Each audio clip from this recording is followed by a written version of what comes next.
welcome to today's podcast episode of the Aha Moment. Today, we are super excited to be joined by the one and the only Nikki Moberly. And today, we'll be talking about doing delegation better. So, let me just share a few things about Nikki. Nikki is a certified executive coach and leadership development expert. She is someone who's been working in the profession of helping to coach leaders in various capacities for a number of years. And Nikki has some fantastic insights that she's looking forward to sharing with us about delegation. Before we lead into that, though, I wanted to get your wheels turning for our listeners out there. Curious if any of you have ever been told you need to delegate more, or you know what, maybe you're even a leader who's told somebody on your team you need to delegate more.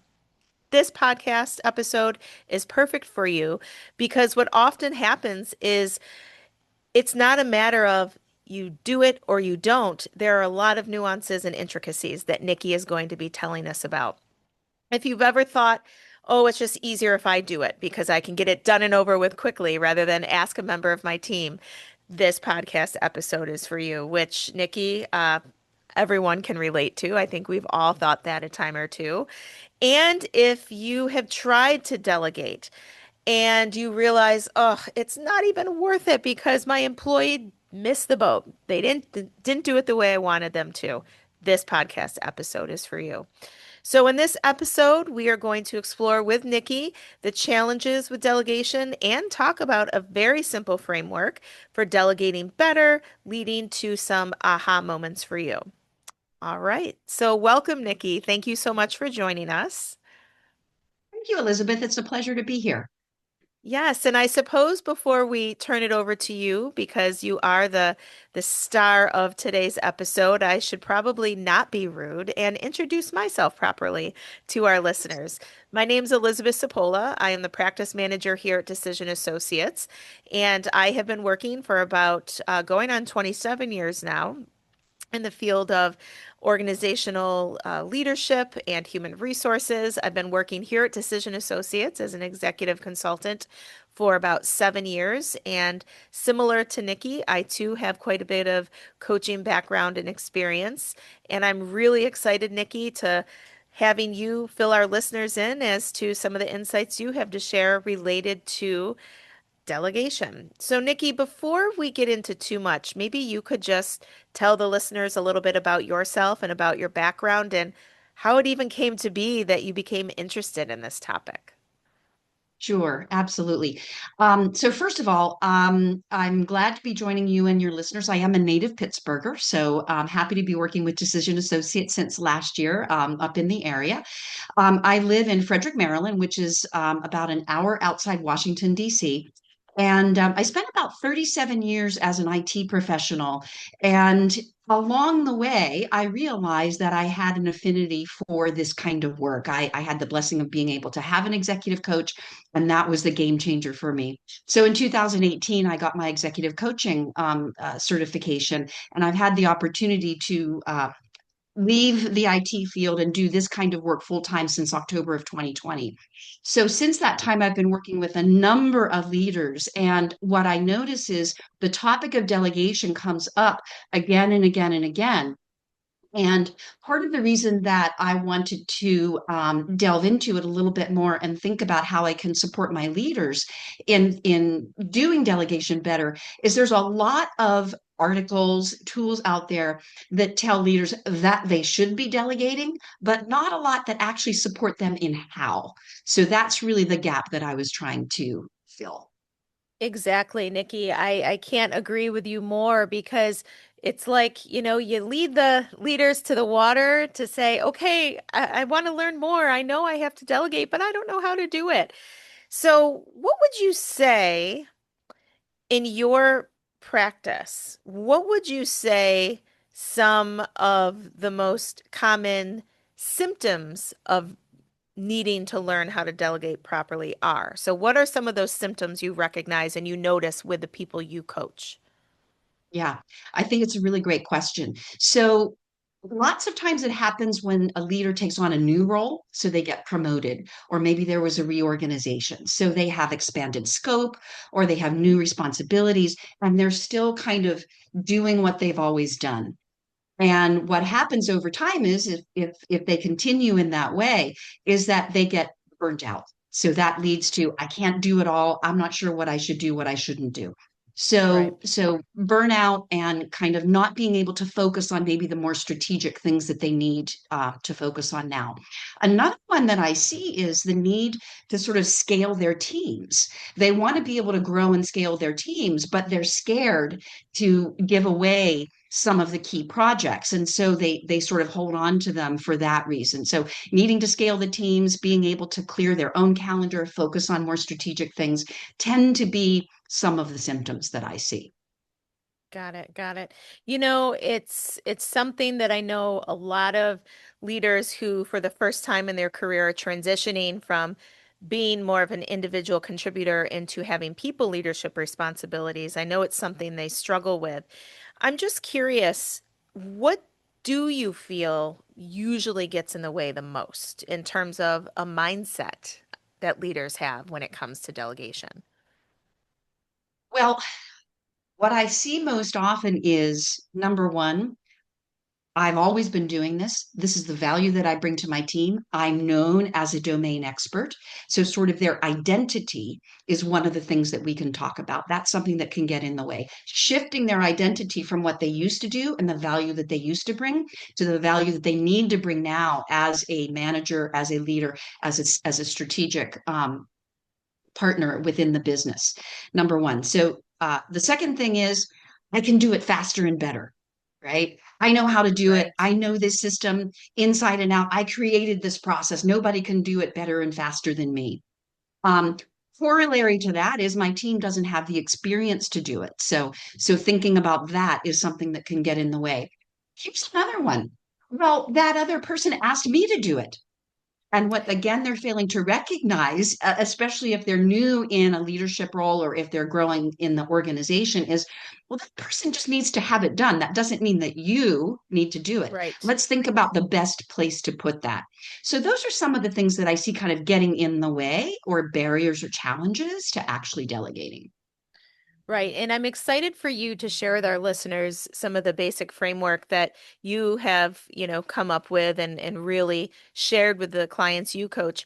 So that's just a little teaser to our listeners because that's coming here in the next several minutes. But one thing I know that I often think about when someone, just further emphasizing the point you just made, Nikki, is when one of your team members comes to you and says, "Hey, I don't know how to do thus and such," or can you please do thus and such because I'm not really confident in my ability to do it. However it is they frame it. A good thing to do is to be supportive, but and also to say, okay, well, walk me through what you were thinking. What is it you were trying to achieve? And what are some ideas you had about how you could go about it? And just help them process because a lot of times, even though they come to you and they ask the question, just like you said a few moments ago, doesn't mean you have to spoon feed them exactly how to do it, right?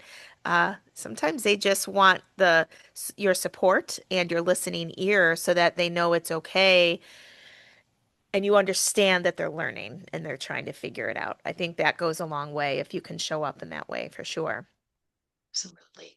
Yeah, Yeah. definitely. So, uh, I guess if you could help everybody who's listening figure out from the things that you yourself have tried, from the things that you yourself have helped your clients to try, what is it that really, really is the biggest quote unquote aha moment to help a leader break through those internal barriers and challenges of delegation? Yeah. I think the most important mindset shift that helps leaders that I've worked with, and I see the light bulb go off in them, is understanding that delegation does not have to be black and white. I either do it or I don't do it. You mentioned that in your opening. Right. There's actually that's why we call this doing delegation better, because what we Mhm. want to do is delegate, but not without an on-off switch. We want to be able to delegate in different ways, and that can include all of the traditional guidance that we know that we've heard, clarifying priorities, providing context and guidance, giving Right. clear timelines as well as feedback, focusing on results and accountability, meeting with your teams as you delegate things. But also, there's some other things in terms of once you have those priorities, it's not necessarily just a question of saying, okay, I have this big project. I'm going to give it to Right. Dawn. I'm going to give it to Susie. There's some additional discernment that can go along with this traditional guidance, which is the framework that I can share with you. Shall I do that now, or are Yes. there other Yes. I things that would you'd like love to? it if you could share it with our listeners. That's a perfect lead into it. We're excited to hear. Yeah. So this mindset shift that I talked about, which is shifting from whether or not to delegate to how, what, and to whom to delegate, is that aha moment. And one of the things that I will then talk to my leaders about is thinking about three types of delegation: tasks, decisions, and outcomes. And when you start to think about your work and the work that you need to delegate in those ways, it allows you to really do a better job of delegating, not just big projects, but also small projects in a way that's going to be successful for the person and then thus for the business. I'll give you an example. An Perfect. example of a task could be, hey, Susie, can you update the spreadsheet with the new pricing model? That's a task. Right. A decision is, hey, John, can you review the spreadsheet and provide your recommendation on whether we should be doing option one or option two? Right. An outcome is, go grow their revenue by 10% in the region year over year. The difference between task decisions and outcomes is the amount of context it assumes that the person has, the amount of experience and knowledge that they have. Think about that third one, delegating an outcome. You come back to me and tell me how you're going to grow the revenue 10% in that region. I didn't say use this, do that. What about this process? What about this model? I'm assuming that that person already has that and they're just going to come back and tell me. What I find happens is many leaders will delegate outcomes to people who can only receive tasks or decisions based on their Yes. skill or their knowledge or their experience. That's where delegation breaks down, because then the leaders will come to me and say, but I am delegating. Let's talk about what you're delegating. Okay. What didn't work about it? And when we actually take some time to debrief that, they're realizing, oh, wait a minute. I gave that outcome to somebody who's maybe more junior in their career, or maybe they haven't had the experience to do it.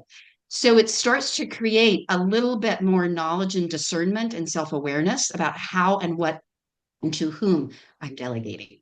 Sure, I love that. And discernment is so important in many facets. And obviously, we're here today to talk about it in relation to delegation. I'm just curious for any listeners we have who heard what you said and their wheels are turning, but maybe they need a little bit more hand-holding. Can you maybe explain to them what sorts of, almost like criteria that in their brains they should go through to determine, okay, is this team member of mine someone that I can communicate and delegate outcomes to, or should I stick to the tasks? So could you maybe Yeah, spell that out in more practical ways that they could immediately apply? absolutely. So, one thing that this model assumes is that you actually know your team. And if you're a manager who's new to the team, perhaps you've just gained some new people on the team. There's been a reorganization. There's been some movement of people from one team to another. That's thing number one. You have to get to know your team. So knowledge of your individual team members' skill and experience is really, really important. I mean, it's always important, but it's Sure. really important as it relates to the topic of delegation. The second thing is, as a leader, being very purposeful and setting an intention for yourself that you actually want to get things done through and with others. Acknowledging that you may need to reframe your role and the value that you bring. I used to be a domain expert, but now I'm the senior leader on this group. My value that I bring is different. I now have a team of domain experts, and I need to make sure that I'm thinking strategically, managing up, handling communications, difficult challenges, those sorts of things.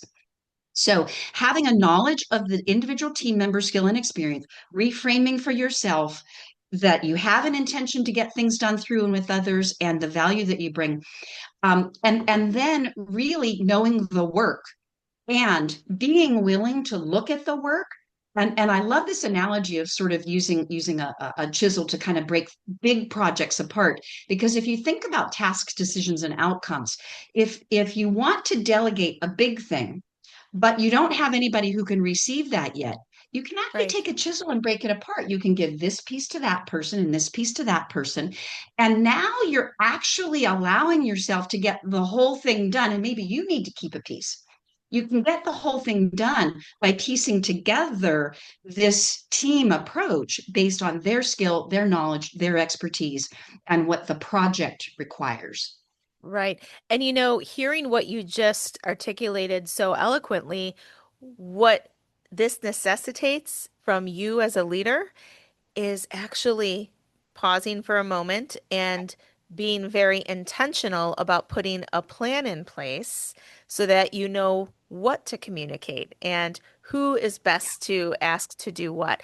I think a lot of times, at least from my vantage point, I work with a lot of leaders who convince themselves they're just so busy, they don't have time to stop and think about those things, which is what we talked about several minutes ago earlier on in today's segment, that they figure, oh, it's just easier for me to do it myself. So maybe if you could just take a couple of moments and explain to our listeners from your vantage point, what do you see as some of the pretty obvious consequences of not delegating and some of the not as obvious unintended consequences of not delegating? Sure. Well, I mean, we've talked about them earlier. So if you're doing everything, you're not being able to focus on what you need to focus on in your role, right? Thinking strategically, on leading the team, managing the team, working on team development. You also have the risk that people may feel disenfranchised and disempowered in their Right. roles. One of the things that we find a lot is that team members really want to lean in, but if I'm holding on to things so tightly and not making space for them, we may lose them. The other element of that is being able to grow your team's capability to kind of build them for the future is going to be Hmm. one of those not immediate outcomes, but something that will happen over time. And one Sure. of the things that I like to talk to leaders about is be willing to experiment, observe, iterate, and adjust. In other words, especially if you're taking over a new team, you haven't had maybe the depth and the time to get to know the group yet, well, with what I call low stakes things. Right. Try it out. Give someone a decision to make. Give someone an outcome. Give someone a task that might be a little bit lower stakes. Observe it, notice, see how that works. They may surprise you in their skill. So that's a way to do it, is to kind of use experimentation as a way to help guide you. I do want to mention, Elizabeth, if I could, one of the Sure. things that I hear a lot from my leaders is, I'm gonna delegate this outcome to this person. They're a senior director. They should be able to take this. There's the should word. What we want Hmm. to do is to be able to meet people where they are, not where they should be. And if that person is a senior director and can't receive outcomes, well, then that probably leads to a different conversation. Right. So we really try and avoid the should and allow people to delegate in a way that's going to both meet as well as challenge the individual team member, but also give you information as a leader about that person's real capability, no matter the role that they're in, no matter their seniority. Yes, and I personally have found a lot of times when a team member isn't doing what it is you think they quote unquote should be doing, that's an opportunity for a leader to look themselves in the mirror and say, how clear have I been with Right. what it is that I expect, and how have I been showing up to demonstrate support and follow up and communication and holding them accountable? Because we all know human behavior, right, Nikki? And what will happen? You're going to be asked to do something maybe differently than what you originally had, expected it to be. And that's a change. So whenever someone receives word that they have to change or do something differently, they're nervous. They have all kinds of feelings. It's very important for leaders to look themselves in the mirror as well and see what it is they're doing to show and and teach their direct reports that it's okay to do something, right? Instead of them fearing bringing their own flavor to it. One other question I wanted to ask, I want to go back to something you said several moments ago, and you had mentioned, hey, it's worth trying out with low stakes, a low stake ask, right? Can you give our listeners some examples of super common low stake asks that our listeners could maybe give it a whirl Yeah, for their team members when they're trying to figure out how much they can handle? yeah. A couple examples that come to my mind. So rather than delegating a whole um, quarterly business review to a person, how about saying to the person, hey, can you craft this part of the story for me? Because I really need your help and your input on that part of the story. So you can give someone part of the story. Why is that low stakes? Not because the quarterly business review is low stakes, but you're going to have some time to iterate with them. It's in writing. You're not Right, asking them to get right on stage, right? So that's an right. example. Crafting an email or an announcement that's going to go out to a broad group within the organization, or that might even be shared with the senior leader. Why is that low Mhm. stakes? Not because the communication itself is low stakes, but because you will have an opportunity to see what they deliver, iterate back and forth, give them some feedback. So, those sorts of things are things that come to my mind. The other thing, too, is use your team meetings. A team meeting can be a place, assuming that you have trust and safety within the team, where you can ask people, hey, you're really into this project. Do you mind presenting on that project next time we have a team meeting? Now you're Right. getting ready to see their ability to craft a story, to present in front of a small group. You may be wowed by them and be like, wow, I really need to put them in front of the VP next week. I didn't even know it. Or you may have the reaction like, that's an area of growth. So trying things out in small groups like that in safe places is the way to go. And is it realistic for our leaders who are listening to, well, both our leaders and someone who maybe is new into a leadership role? Is it realistic to expect perfection from themselves or of the people who report to them? Is that a realistic expectation? Of course not, right? We're humans, we're not perfect. As coaches, we always say progress, not perfection, right? What we're looking for is how are you showing up? How do you get feedback? It's all about what we do as leaders, practicing purposefully, but also our team needs to practice purposefully. And that's always an opportunity for them to grow their confidence as they start to see more and more what they can do. So obviously, we don't go for perfection. Perfect. Yeah. Perfect. So, I say we don't go for perfection, but the way you just summed that up is as close to perfection as Thank I you. could expect. So, thank you for that, Nikki. As we prepare to really wind down today's topic, Mhm. you gave us a really simple framework. Can you just reiterate once again, short and sharp, what are the three elements to that simple framework that you most want our listeners to remember so they can go right back into into their teams and practice applying it? Yeah. Here's a couple key takeaways. First of all, leadership does not happen by accident. It happens on purpose. So being thoughtful and purposeful in your approach as a leader is important. Knowing your team and their skills is really, really crucial. Breaking apart the tasks, or excuse me, the work that you want to delegate into tasks, decisions, and outcomes allows you to better discern what different team members can receive and be willing to experiment and try things, especially in low stakes in the beginning, in particular, if it's a new team that you're really trying to get to know. Perfect. Thank you so much for summing that up. So, we do appreciate you joining us, Nikki, for another episode of the Aha Moment. What did you think? Was it fun? Oh, that was a lot of fun for me. Thank you again for the invite.